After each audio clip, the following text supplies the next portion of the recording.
vlog! Welcome to me guys! Charot! Ayan, may nangyari pala kagabi kasi sabi ng ate ko may nasunugan daw kaming mga kaibigan doon sa Santo Domingo.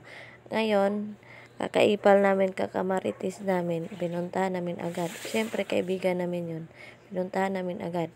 Tapos, hindi pa kami nakarating doon. Gumulong na kami. Nasira yung motor namin, nawala ng hangin yung kabila, natanggal yung gulong. Ewan ko ba anong nangyari, ba't ganun ang nangyari sa amin pagdating doon sa may stoplight. Huminto na sana lahat. Tapos kami nagpasay, sabi ng ate ko, magpasaway muna tayo. Diretso-diretso kami. Pagdating namin sa dulo, gumigiwang-giwang na yung motor namin. Wala na palang hangin yung sa hulihan ng gulong. Diyos ko po, muntik na kami doon na madali. Ayan, nakita nyo, nagtutulak kami. Ang layo ng tinulak namin, nahanap kaming vulcanizing para makarating na sa pinuntahan namin. Diyos ko, hirap na hirap kami dyan, no? Oh, kahit nahirapan, syempre hindi pa rin magagawa. Nakuha pa rin namin mag-video. Ayan, tingnan mo, video is life. Ayan, tulak pa more. Kasi mga gala, sobrang gala. O, diba, napagod kami kakatulak. Siyempre, 7-Eleven. Nadaanan namin 7-Eleven. Ayan, libre niya ako. Siyempre, pinatulak niya ako. Pupunta tayo 7-Eleven, pasok. Pili daw siya ng soft drinks kasi pagod daw siya. Nauhaw daw siya, nagtulak. Ang layo ng tinulakan namin. Mula doon sa Alphamart, Santo Domingo. Hanggang dito sa 7-Eleven, tutulak namin yung motor. O, diba? Pagod na pagod siya, pero nakuha pa rin niya mag-smell sa video. Ayan, video ko daw doon sa 7-Eleven. Malapit lang yan sa amin. Hindi na lang kaya namin tinulak papunta dito para okay na. Malapit na yan sa amin kasi malapit na mga 7-Eleven ngayon sa amin. Ayan, pero nakuha niya. Uhaw na uhaw siya kakatulak. Hirap na hirap kami nagtulak. Kasi ang bigat ng motor, buti na lang sinundo kami ni kuya. O, ayan si kuya namin.